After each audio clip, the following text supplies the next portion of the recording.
I think everyone has watched at least once one of those recommended videos by YouTube in which a dramatic transformation takes place with someone or something. They are very popular with many subscribers and millions of views. These videos in which you see dogs or other animals saved from the street in such a poor condition, ill, starving, wretched, afraid of people, hurt. And then, after receiving proper care, treatment, food, and love, the poor souls are unrecognizable. They are healthy, happy, playful, trusting in people.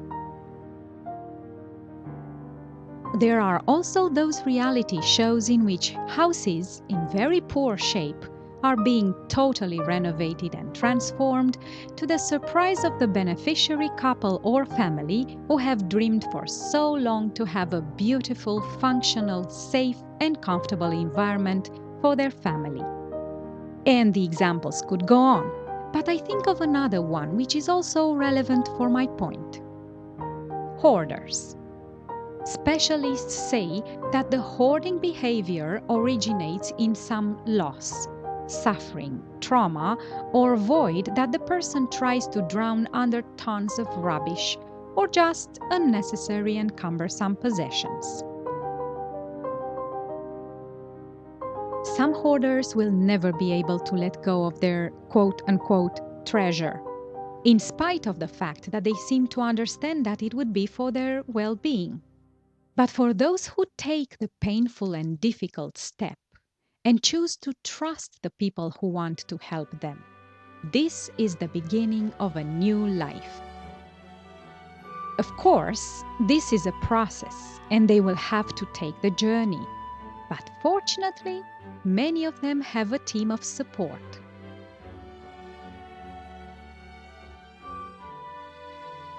There is something beautiful and inspiring about these stories.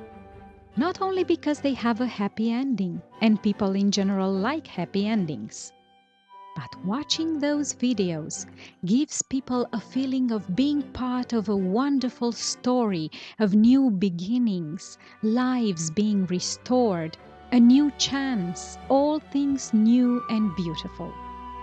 We love those transformations. Yet today, I'm going to talk to you about someone who loves even more those transformations. And this person is God. Yes, that's exactly right. Did you know that the most interested person in getting all things new and beautiful, in restoring health, family, relationships, faith, trust, hope, and all kinds of restoration that you can think of is God? In His Word, the Bible, He says, "Behold, I make all things new." And if you were wondering how things will turn out for this planet, He reveals it to us. And God will wipe away every tear from their eyes. There shall be no more death, nor sorrow, nor crying. There shall be no more pain, for the former things have passed away. Even death and sorrow and crying will be replaced by new things. For the former things have passed away. That means that the old things have been replaced by new and better ones. Not only this is something that He likes doing, but He promises He will do, and He knows how to do it. It is I, the Lord, announcing your salvation. It is I, the Lord, who has the power to save. If you didn't know God knows something about construction, then check this verse. For He, Abraham, waited for the city which has foundations, whose builder and maker is God. Think of your life.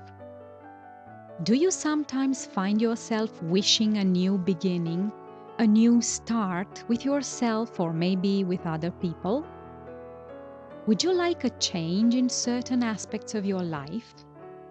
Or maybe in all? At different moments or in different facets of our lives, we are all like these houses that need restoration. Some are in a better shape, others are just falling apart. But we are all entitled for a total restoration because God has bought us to be His property. If you are wondering why then God is not doing this transformation in all people, it is because He will not force it upon anyone. He needs your will and your consent. But if you agree, He promises multiple times in His Word that He will give you a new life, a new heart, and things that you can't even imagine. First of all, God will have to do some cleaning on the property, inside and outside. In a way or another, symbolically speaking, each of us has been hoarding things in our lives that encumber the place. Sometimes the windows are covered, in an attempt to keep from the curious looks of the people the private and inner life.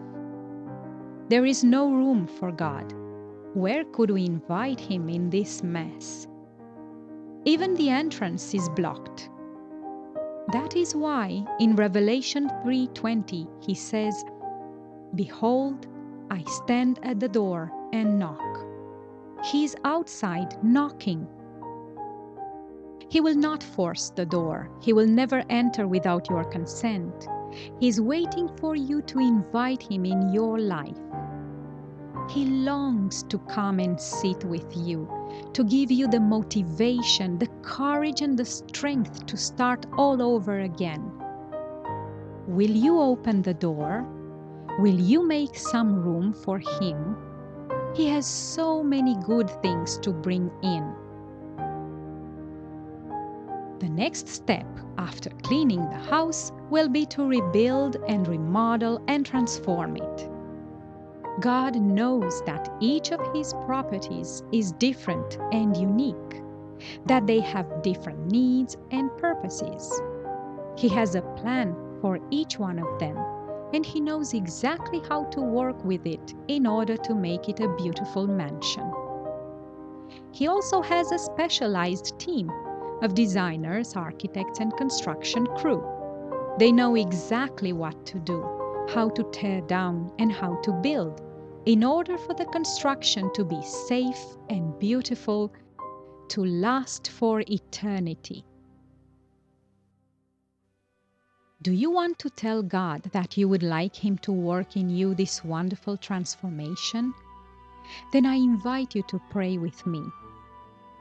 Dear Father, I understand that your greatest desire is to change my life, to restore me and transform me in a new person, with new thoughts, desires, and aspirations.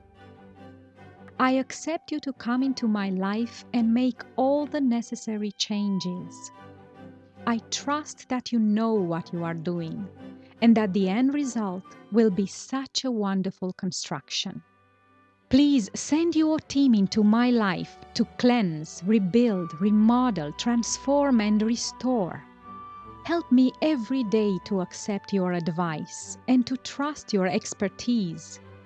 You tell us that if we ask something that is according to your will, to believe, and it shall be given to us.